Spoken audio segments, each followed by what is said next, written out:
Bienvenue sur Gloire TV, la chaîne où la gloire de l'Éternel vous localise. Vous êtes sur le plateau des paroles pour aujourd'hui en direct. Là où nous plongeons nos regards dans la parole de Dieu pour puiser les conseils nécessaires pour édifier notre foi et nous permettre de grandir spirituellement. Aujourd'hui, notre thème d'aujourd'hui est Dieu d'abord. Nous allons prier. Père éternel, nous te rendons grâce et nous te célébrons. Toi l'ami qui ne saurait changer. Père, sans toi nous ne sommes rien. Car il est important pour nous de nous plonger dans ta parole, de recevoir de toi les conseils nécessaires pour grandir et pour triompher, Seigneur, de tout ce qui ne confesse pas ton nom sur cette terre. Viens ce matin encore, fais écarter la chair et utilise ce canal, utilise nos faiblesses.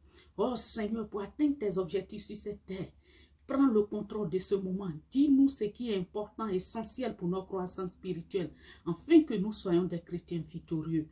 Merci d'agir puissamment et de conduire ce moment au nom de Jésus. Amen. Et donc, je disais tantôt que notre parole, le thème de notre parole pour aujourd'hui est Dieu d'abord. Et donc, le premier texte sur lequel va s'appuyer notre parole pour aujourd'hui est le texte de 1 Roi 17 à partir du verset 11 à 16. Nous lisons.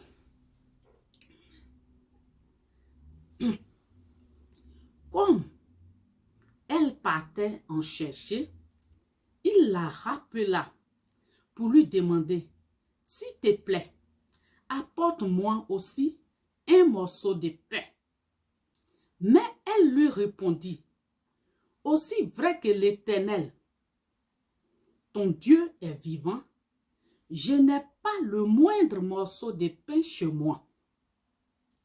Il me reste tout juste une poignée de farine dans le pot et un peu d'huile dans une jarre.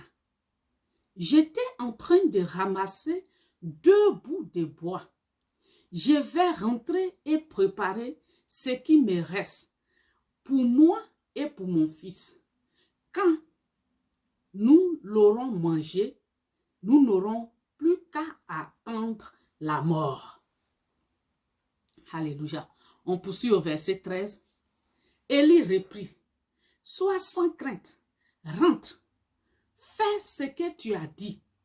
Seulement, prépare-moi d'abord ce que tu as, une petite niche de pain. Apporte-la moi. Ensuite, tu en feras pour toi et ton fils. » Alléluia. Alléluia. Nous allons poursuivre encore au verset 14 de 1 Roi 17. Il a dit là, « Car voici ce que déclare l'Éternel, le Dieu d'Israël. Le pot de farine ne se videra pas, et la jarre d'huile non plus, jusqu'au jour où l'Éternel fera pleuvoir sur le pays. » Alléluia. On poursuit au verset 15. La femme partit et fit ce qu'Élie lui avait demandé. Pendant longtemps, elle eut de quoi manger, elle et sa famille, ainsi qu'Élie. Le pot de farine ne se vida pas et la jarre d'huile non plus, conformément à la parole que l'Éternel lui avait prononcée par l'intermédiaire d'Élie. Alléluia. Et ce matin, je disais tantôt que le thème de notre parole pour aujourd'hui en direct est Dieu d'abord. Il est impératif, il est même nécessaire pour le chrétien de placer Dieu au premier rang. Parce que lorsque nous plaçons Dieu au premier rang, Dieu est touché. Lorsque nous ne mettons pas nos intérêts devant, lorsque nous ne mettons pas la priorité sur notre bien-être, en tout cas, comment va devenir notre famille, quand sera-t-il si je fais ce que tu me demandes, Seigneur, et que nous obéissons, alors le cœur de Dieu est touché et il se lève de son trône pour se souvenir de nous. La femme ici, la veuve de Sarepta, a dit aussi, bien que ton Dieu est vivant, elle dit, Dieu sait que je n'ai rien chez moi. Il me reste juste une petite bout de farine, plus un peu d'huile. Lorsque j'aurai fini de le préparer et que mes enfants et moi, mon fils et moi, on l'aura mangé, on attendra maintenant la mort parce qu'on n'aura plus rien à manger. Souvenez-vous que c'était l'époque où Élie avait défié Jézabel et il n'a pas plu pendant 3 ans sur le pays. Donc, c'était la période de la famine. Et Élie a rencontré cette dame-là au bord du puits. Il lui a demandé à boire d'abord. Dans l'histoire de ce peuple, une femme qui venait d'être tout juste veuve n'avait même pas le droit de recevoir un étranger, encore moins un homme. Elle s'exposait à des jugements, à des préjugés. Elle s'exposait à des risques énormes. Même elle exposait même sa dignité des femmes. On pouvait même la traiter de prostituée. Mais la dame n'a pas regardé à cela. Elle n'a pas regardé au jugement des autres. Elle s'est dit, tiens, voilà une opportunité. Elle a su saisir l'opportunité. Elle a su identifier le temps de visitation de Dieu. Certainement, c'est moi qui le dis, la Bible ne le dit pas. Elle s'est dit en elle-même, mais pourquoi quelqu'un que je ne connais pas me demande à manger? Elle s'est dit en elle-même, mais est-ce que ce ne serait pas un prophète? Comment? Bon, moi je sais, Dieu sait que je n'ai pas à manger. Et quelqu'un me demande à manger. Ça, franchement là, la Bible dit qu'elle s'est dépêchée. Elle allait faire ce qu'elle lui a dit de faire. Et quand elle a fait, son peu d'huile, sa petite farine, a produit des miracles qui l'ont nourri pendant les 3 ans de famine. Bon, on n'a pas identifié le temps. Parce que Élie a passé du temps dans le désert avant d'arriver chez la veuve de Sarepta. Mais son obéissance, sa promptitude, sa détermination à placer Dieu en premier, à payer, à amener Dieu à se lever sur son trône pour manifester sa gloire, pour déverser la bénédiction, pour remplir sa jarre d'huile et puis son pot de farine n'a pas manqué. La Bible dit même il n'y a pas qu'Élie. Elle a été nourrie pendant toute cette période de famine. Sa famille a été nourrie. Son enfant a été nourri. Elle n'a pas manqué de quelque chose jusqu'à la fin de cette période-là. Frère, il est important pour nous de placer Dieu en premier. Peu importe ce que les gens vont dire, le jugement des gens, on va te traiter de prostituée, on va te traiter de tous les noms. Oh là, c'est fini ça. Est-ce qu'ils connaissent ton alliance avec Dieu? C'est ce qui compte. Cette femme-là a reçu la visitation de l'homme de Dieu. Un prophète, c'est comme un ange qui vient te visiter. Dieu l'a dépêché, il dit, va. Il y a telle femme que Dieu a décidé de visiter. Sais-tu le temps de ta visitation? Sois vigilant, frère. Sois vigilante, sœur. Certainement, tu es dans le temps de la visitation, mais tu n'as pas discerné. Et une fois que tu n'as pas discerné le temps de visitation de Dieu, tu as raté cette opportunité. Ce n'est vraiment pas évident que Dieu revienne dans 1 an. Peut-être ça sera dans 20 ans encore. Et si 20 ans te trouvent sur la terre, ce n'est pas de ta force que Dieu a besoin. Ce n'est pas de ton savoir-faire que Dieu a besoin. Ce n'est pas même de beaucoup que Dieu a besoin. Le peu d'huile et la farine. Dieu sait Dieu sait qu'il ne te reste rien. Mais il t'a choisi. Il veut te visiter. Saisis l'opportunité. Ne raisonne pas avec Dieu. Dieu sait, c'est de ta faiblesse qu'il a besoin. C'est du peu là qu'il a besoin pour manifester sa gloire. Pour opérer des prodiges dans ta vie. Ne dis pas, je ne peux pas y arriver. J'ouvre une petite parenthèse. Lorsque le Seigneur m'a dit, je veux faire de toi une prédicatrice pour les nations, j'ai dit, Seigneur, ce serait difficile pour moi. Parce que je ne sais pas comment on fait pour aligner les versets bibliques pour prêcher. Je ne sais pas. Vraiment, je sais que tu m'as donné le don d'intercession. Je sais que tu m'as donné le don d'exhortation. Mais prêcher la parole dans le monde entier, vraiment, Seigneur, je ne sais pas par où commencer. Il m'a dit, ne crains pas. Je mettrai moi-même dans ta bouche ce que tu vas dire aux nations. Alléluia. Dieu d'abord. Dieu d'abord. Il y aura des témoignages que je vous rentrerai plus tard. Le temps n'est pas encore arrivé parce que le Seigneur a dit le temps n'est pas encore arrivé. Mais quand tu places Dieu en premier, tu provoques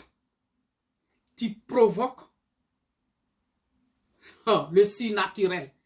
Quand tu places Dieu en premier, tu ne te soucies pas de comment va devenir ma famille, les préjugés, qu'est-ce que les gens vont dire de moi. Mais qu'est-ce que les gens diront? Oh, d'autres diront que j'ai abandonné mon mari. D'autres diront que mes enfants ont été abandonnés. Si tu obéis, Dieu dit, lève-toi, va. Il faut le faire. Place Dieu en premier et tu verras sa gloire se manifester. Ton obéissance et la priorité que tu accordes à Dieu va amener le ciel à s'élever et à ouvrir les écluses des cieux pour déverser les bénédictions dans ta vie. Alléluia. Nous allons poursuivre. Nous allons prendre le texte. Nous allons aller au verset 16 de 1 Samuel, de 1 Roi 17, le dernier verset. Il est dit, car voici ce que déclare l'Éternel.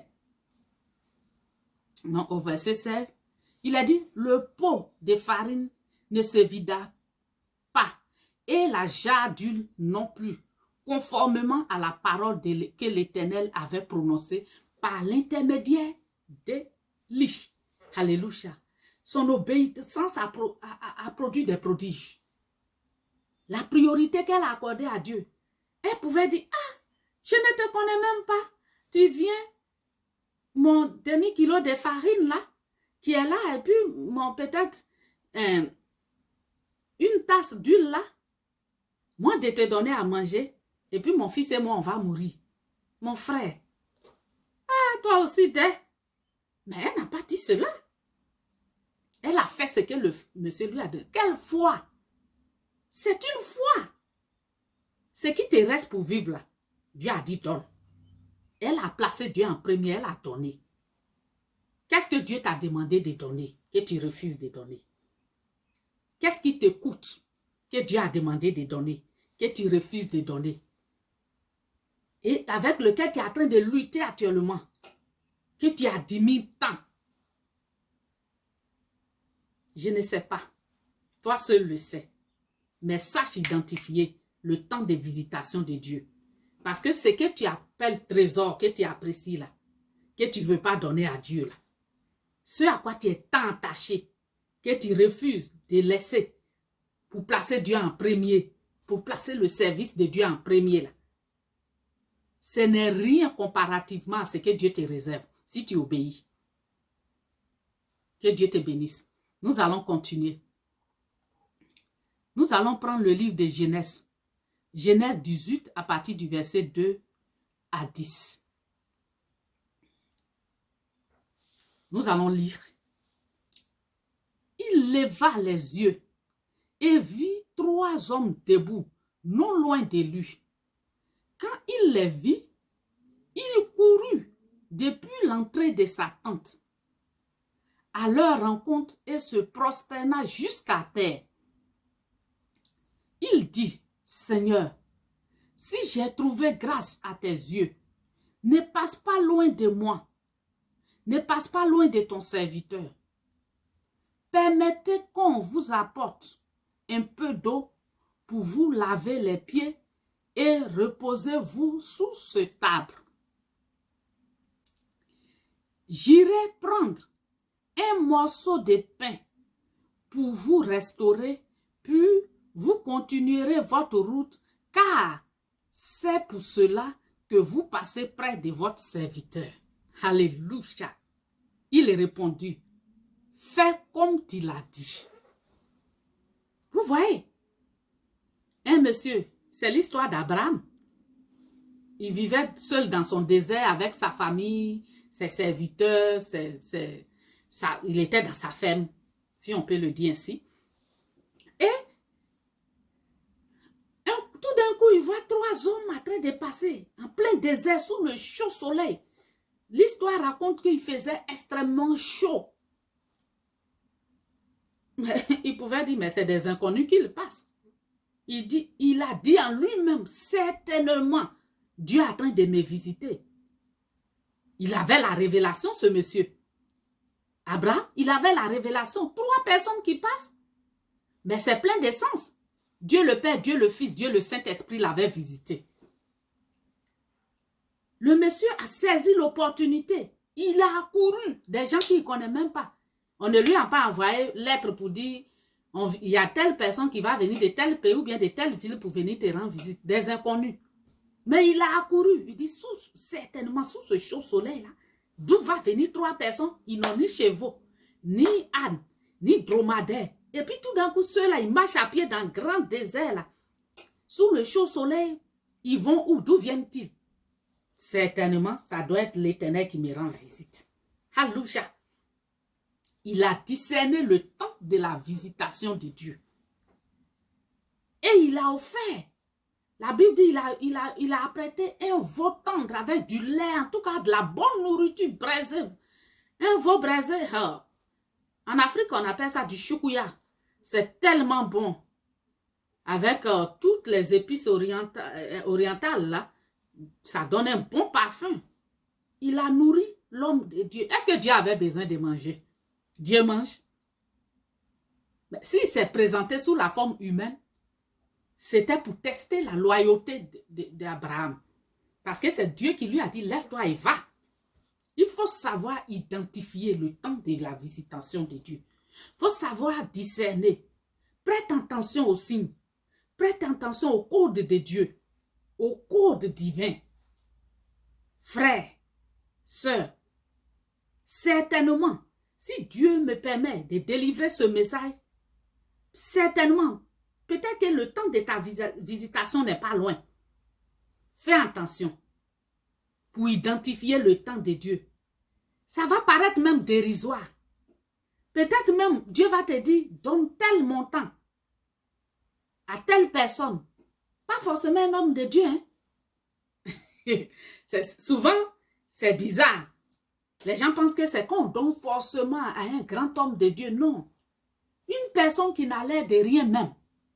Dieu va lui dire, donne-lui. Tu vas sous-estimer, tu vas négliger. Quelqu'un comme ça, pourquoi il a lui donné une telle fausse somme? Mais, sache identifier le temps de la visitation de Dieu. Parce que, est-ce que tu connais l'alliance de cette personne avec Dieu? La personne que tu sous-estimes là. Tu connais son alliance?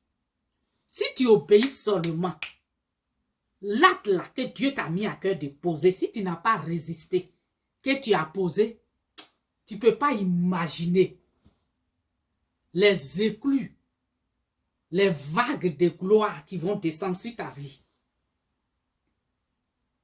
La Bible dit, il a accouru. Des gens, ils ne connaissent pas. Dans le désert, il dit, en plein désert comme ça, qui marchent sur le chaud soleil dans le désert. Ils vont où et ils viennent d'où? Seigneur, s'il te plaît, ne passe pas loin, ne me dépasse pas sans avoir mangé. Il a apprêté la nourriture en plein soleil là. Ils ont tué vos gras. Ils ont donné à manger. Ils ont rincé leurs pieds. Et il a ajouté quelque chose. Certainement, c'est pour ça que tu passes près de ton serviteur. Frère, certainement, c'est pourquoi Dieu t'a placé là. C'est pour poser cette action que peut-être tu es en train de lutter intérieurement actuellement. C'est pour la poser que Dieu t'a placé là. Dieu t'a placé à tel niveau. Dieu t'a placé dans telle position. Dieu t'a donné ce moyen-là. Certainement. C'est pour cela que Dieu t'a placé là. Sache identifier le temps de la visitation de Dieu et saisis l'opportunité pour prendre la bénédiction que Dieu envoie avec toi. Nous allons poursuivre. Parce que effectivement, cette visitation n'était pas vaine. Elle a été suivie de bénédictions après. On poursuit. Au verset 6.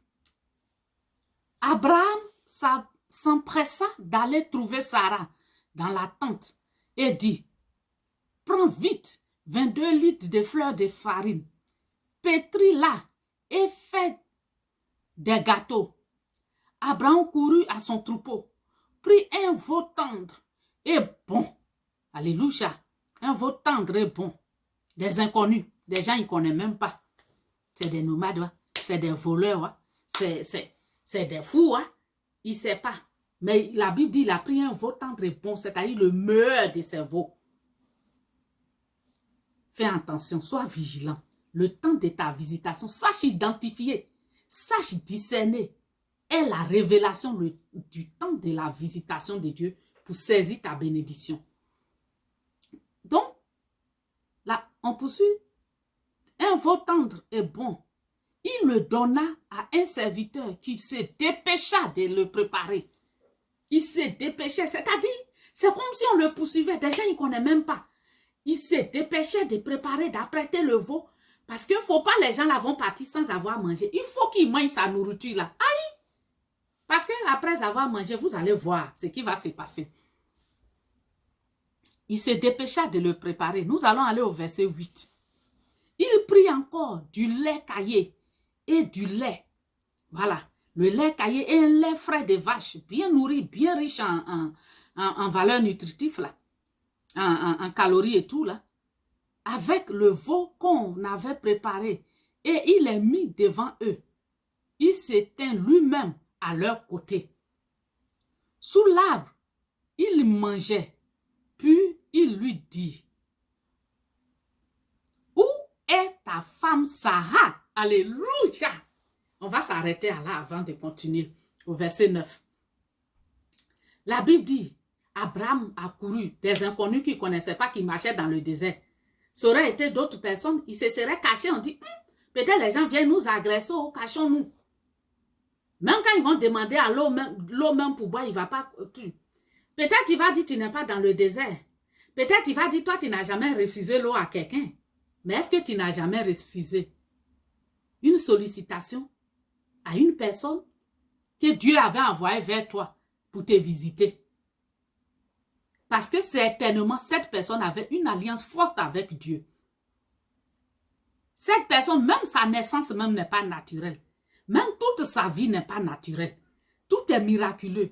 Ça a été conduit par Dieu.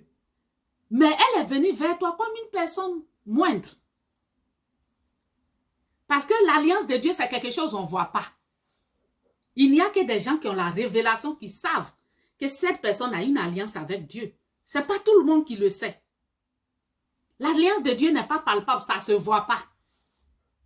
Ça peut être même ta servante qui est dans ta maison là, qui a une alliance avec Dieu. Ça peut être même, comme on appelle ton manœuvre dans la plantation là, qui a une alliance avec Dieu. Ça peut être même la soeur même qui ne connaît pas et qui est sûre dans le temps de l'église là, qui est toujours en agneau dans l'église là. C'est elle qui est l'ange que Dieu envoie vers toi. C'est tellement subtil. Il faut que tu aies la révélation pour savoir saisir ton opportunité, pour savoir discerner le temps de visitation de Dieu. Parce que quand ça va arriver, si tu n'as pas le discernement, tu vas passer à côté de ton opportunité d'élévation. Les gens pensent que l'opportunité d'élévation, c'est quand seulement on dit, non, tu as une bourse, tu vas à l'étranger pour étudier, ou bien tu as décroché un emploi à l'international, ou bien, en tout cas, on t'a donné une maison. C'est pas ça, hein? Dieu. Quelqu'un disait que le vieux là, il est bizarre. Il n'est pas comme nous les hommes. D'ailleurs, mais il n'est pas dans tous ces bruits-là. C'est ce qui est subtil, ce qui est dérisoire là. C'est dedans Dieu est. Fais attention pour que tu saches cette... Parce que quand cette opportunité, quand ce temps va passer, pour que Dieu revienne vers toi encore là. D'ailleurs, quand tu as blessé Dieu, parce que ça c'est une étude que je prépare. Quand tu as blessé Dieu, quand Dieu est venu vers toi, et puis tu as sorti des propos qui ont blessé l'ange que Dieu a envoyé vers toi là. Ce n'est même pas sûr que Dieu revienne te visiter encore. Nous allons poursuivre. Donc, au verset 9, puis il lui dit, on va reprendre le verset 8, il prit encore du lait caillé et du lait avec le veau qu'on avait préparé. Il les mit devant eux et il se tient lui-même à leur côté, sous l'arbre, et il mangeait. Lui-même, il s'est tenu là. Il ne les a pas lâchés. Il est resté à côté parce qu'il faut qu'il aille jusqu'au bout de son action. Il faut qu'il saisisse la bénédiction que Dieu lui a envoyée. Il est allé jusqu'au bout de son action, de ce que Dieu lui a demandé. Donc, la Bible dit que après avoir mangé maintenant, quand Dieu a mangé, ses yeux se sont ouverts sur la situation d'Abraham. Malgré toutes les richesses de ce monsieur, il avait un problème. Malgré, actuellement, les gens te voient tout, mais tu as un besoin. Quel que soit le niveau où l'homme se trouve, il y a un vide, il y a un besoin qu'il cherche à combler. Que souvent, même ces millions ne peuvent pas combler. Il y a un objectif qu'il veut atteindre. Que souvent, même ses efforts ne peuvent pas. Il faut une visitation particulière de Dieu pour décanter cette situation. Mais, il est important d'avoir la révélation et savoir discerner le temps de la visitation de Dieu pour pouvoir résoudre ce problème. Abraham était fort riche. La Bible dit qu'il était extrêmement riche. Mais, la Bible dit qu'il avait un besoin. Quel est ce besoin? Nous allons le découvrir. Au verset 9, on reprend encore. Puis il dit, après avoir mangé, « Où est ta femme Sarah? » Il répondit, « Elle est là, dans la tente. » Au verset 10, l'un d'eux dit, « Je reviendrai vers toi à la même époque. » Alléluia! Alléluia! Alléluia! Je reviendrai vers toi à la même époque. Et ta femme Sarah aura un fils. Voilà le besoin d'Abraham. Alléluia. Voilà le besoin d'Abraham. Malgré sa richesse énorme, Abraham n'avait pas d'enfant. Au point même où Sarah a été obligée de l'aider quelque part là-bas, loin dans la suite de leur histoire. Au point même où Abraham même se disait intérieurement, ok, il avait un fidèle serviteur. Où il disait à Dieu, certainement, lui là, à lui je vais laisser mon héritage. Parce qu'il m'est fidèle. Mais Dieu n'a pas dit son dernier mot. C'est parce que Dieu lui a dit. Dieu lui a dit, il lui donnerait un fils. Mais il y a longtemps, Dieu lui a dit qu'il lui donnerait un fils qui ferait de lui une grande nation. Quand Dieu donne des promesses, il donne des révélations. Souvent, il ne te dit pas comment tu vas faire pour y arriver. Le chemin par lequel tu dois passer pour accéder à cette bénédiction ou bien à cette vision-là. Il ne te le dira pas. Juste pour tester ta loyauté. Parce que quand il te bénit là, c'est pour un objectif. Est-ce que quand il va te visiter, il va te dire donne temps, tu pourras le faire? Donc il utilise des petits tests, des codes, des signes que forcément tu ne comprendras pas. Si tu te bases sur la chair, tu ne vas jamais rentrer dans ta destinée. Ou bien tu ne vas jamais atteindre. Ou bien tu ne vas pas recevoir la bénédiction que Dieu a prévue pour toi. Leur passage là envoyait une bonne nouvelle à Abraham. Leur passage avait un cadeau empaqueté de Dieu qui venait du ciel.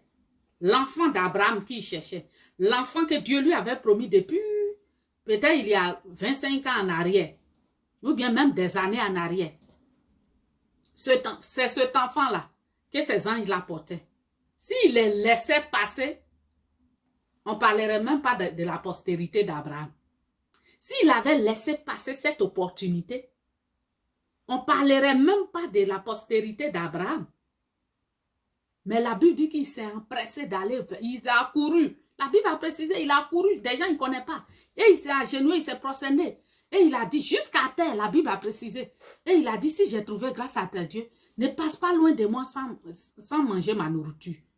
Et sous le chaud soleil, il a couru comme s'il avait fait chez lui. Les gens ne connaissent pas. Il a placé Dieu en premier. Il a su identifier le temps de la visitation de Dieu. Et il a su saisir l'opportunité. Et Dieu a honoré aussi sa promesse dans sa vie. Je ne sais pas ce que Dieu t'a demandé de faire. Je ne sais pas qui est venu vers toi pour demander quelque chose. Frère, sœur, sache identifier le temps de Dieu. Le temps de la visitation de Dieu. Ne juge pas les choses par la chair. Ne juge pas les choses selon tes sentiments. Quand Dieu se présente à toi par une tierce personne pour te demander quelque chose, fléchis genoux. Même s'il le faut, il faut gêner et prier pour que Dieu ouvre ton intelligence pour comprendre. Si cette situation-là, Dieu veut l'utiliser pour atteindre un objectif dans ta vie, ou encore si c'est un truc qui vient de l'ennemi, ou encore un truc naturel, fais très attention. Ne rate pas le temps de la visitation de Dieu. Nous allons poursuivre maintenant dans le livre de Matthieu. Matthieu 19, verset 29. C'est la suite logique des personnes. Quand tu places Dieu en priorité dans tous les domaines de ta vie, quand tu ne tiens pas compte des jugements des gens, quand tu ne tiens pas compte des préjugés, et que quand Dieu te demande de faire quelque chose, tu obéis, immédiatement tu le fais. La suite logique, nous allons la voir dans Matthieu 19, verset 29. Il est dit, quiconque aura quitté à cause de mon nom ses frères ou ses sœurs, ou son père, ou sa mère, ou sa femme, ou ses enfants, ou ses terres, ou ses maisons, recevra le centuple et un héritage, et l'héritage de la vie éternelle. Amen. Donc ce n'est pas en vain. Souvent c'est très difficile ce que Dieu nous demande. Et même difficile. Dieu nous demande certaines choses qui sont impossibles. Je me souviens encore, j'avais prononcé cette parole dans la vie d'une dame. Peut-être elle n'a pas considéré. Mais il y a eu une période de turbulence, de difficultés dans ma vie que j'ai traversée. Comme tout bon chrétien d'ailleurs. Et cette femme-là, Dieu l'a utilisée pour venir me donner une somme. Elle dit, tiens, paye des cadeaux pour tes enfants. Oh, j'ai fléchi genoux et j'ai dit au Seigneur, quel est le besoin de cette femme, Seigneur? J'ai dit à Dieu, quel est son besoin? Dieu dit, déclare cette parole. Et je lui ai dit, ne pars pas, attends. Je la connaissais, c'était une collègue. Je lui ai dit, je déclare. C'était en décembre. Car à cette même période de l'année, j'ai prié pour elle, à cette même période de l'année, tu auras un enfant. J'ai dit ça à cette femme.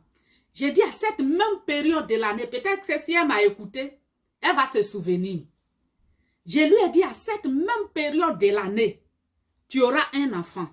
Bon, comme je n'étais pas prophétesse internationale, peut-être qu'elle n'a pas considéré. Je crois que c'était entre 15 et 12 décembre d'une année. L'année qui a suivi, à la même époque, elle a eu une fille. Elle cherchait un enfant depuis. Elle travaillait, elle avait les moyens. Mais elle n'avait pas d'enfant. Elle n'avait même pas de mari. Non seulement elle a eu un enfant, et cet enfant l'a permis, le père de l'enfant l'a doté. Elle avait déjà 40 ans, elle n'avait jamais eu même retard. Elle a eu un enfant et le père de son enfant l'a doté. Ils vivent ensemble aujourd'hui. Elle a 2 enfants. Il faut savoir identifier le temps de Dieu, de la visitation de Dieu. Sache identifier le temps de la visitation de Dieu parce que la personne que tu sous-estimes, Dieu ne viendra pas vers toi avec des habits royaux. Dieu ne viendra pas. Fais très attention. Dieu ne va jamais venir vers toi avec des habits de roi. Avec un président, avec une grosse voiture. Une RAV4. Ou bien une Subaru. Pour garer comme ça, tu vas te dire ça. Effectivement, c'est l'Éternel qui vient vers moi. C'est des personnes que tu ne considères pas. C'est des gens même à qui si on dit qu'il faut donner 15 millions même. Tu vas dire, tiens. Oh, vous aussi des. Lui, là, est-ce qu'il prenait valeur d'argent et puis elle lui donnait 15 millions? C'est pas moi qui vais le nourrir. Des choses viles. C'est des choses viles. Parce que Dieu ne viendra jamais vers toi en cravate. C'est le frère qui a Ayon là, qui a un petit projet qu'il veut réaliser là. C'est lui là, qui est l'ange que Dieu envoie vers toi. C'est la sœur qui gère cabine, qui est assise derrière cabine et puis même dans l'église là, tout le monde sait que c'est la même robe là qu'elle porte chaque jour là. C'est celle-là qui est l'ange que Dieu envoie vers toi. Elle est venue vers toi pour dire, sœur, j'ai un tel projet. Ou encore, pendant les fêtes là, je ne peux pas manger. C'est l'ange là qui est là. Il faut savoir identifier le temps de visitation de Dieu. Nous allons poursuivre. Notre dernier test. Après avoir identifié le temps de Dieu, Dieu d'abord, placer Dieu en premier dans tous les domaines de ta vie. Mets Dieu en priorité dans tous les domaines de ta vie. La Bible dit de faire des préceptes de l'Éternel notre priorité. Voilà ce qui fait réussir l'être humain. Ce qui nous permet même de garder l'alliance, même de garantir la part, les bénédictions que nous avons reçues. C'est la connaissance aussi de la parole de Dieu. Nous allons lire le livre de Josué 1, verset 8. La Bible dit que ce livre de la loi ne s'éloigne point de ta bouche. Médite-le jour et nuit pour agir fidèlement selon ce qui y est écrit. Car c'est alors que tu auras du succès dans tes entreprises. C'est alors que tu réussiras. Dieu vous bénisse. Faites de Dieu notre priorité dans tous les domaines de votre vie. Et sachez, ayez la révélation du temps de visitation de Dieu. Certainement, tu as un projet que tu veux réaliser. Tu as les moyens. Et même tu as réalisé plusieurs projets, ça ne marche pas. Tu as aussi, quel que soit le niveau où l'homme se trouve, même si tu es ministre, tu as un besoin. Tu as un projet que tu veux réaliser. Tant que tu ne l'as pas réalisé, pour toi, tu n'es pas encore arrivé au stade où tu veux arriver. Mais il faut savoir identifier le temps de la visitation de Dieu. Il faut savoir placer Dieu en priorité. Sache reconnaître l'ange qui vient vers toi, par qui Dieu veut passer pour t'apporter la réponse à ta prière. Dieu te bénisse. Nous allons prier. Père, nous te sommes reconnaissants. Oh Dieu, certainement, comme Abraham pouvait le dire, car c'est pour manger mon pain que vous passez par là. Peut-être pour moi, pour mon frère, pour ma soeur, ce n'est pas du pain. Peut-être c'est un frère qui vient vers nous pour demander quelque chose. Peut-être c'est une soeur. Peut-être c'est quelqu'un.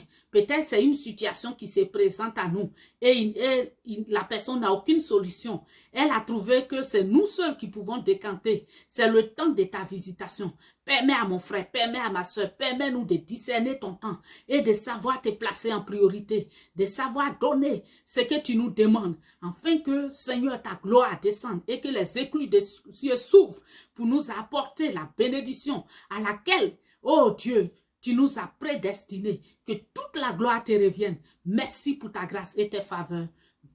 À toi, toute notre reconnaissance pour ta fidélité. Donne-nous d'être vigilants et d'avoir le discernement pour saisir, pour discerner le temps de ta visitation dans nos vies. Au nom de Jésus-Christ. Amen. Alors, que Dieu vous bénisse. Je vous dis, donne rendez-vous à Parole pour aujourd'hui en direct sur Gloire TV, la chaîne où la gloire de l'Éternel nous localise pour nous visiter et apporter la réponse à nos prières. Au nom puissant de Jésus, Dieu vous bénisse. Au revoir.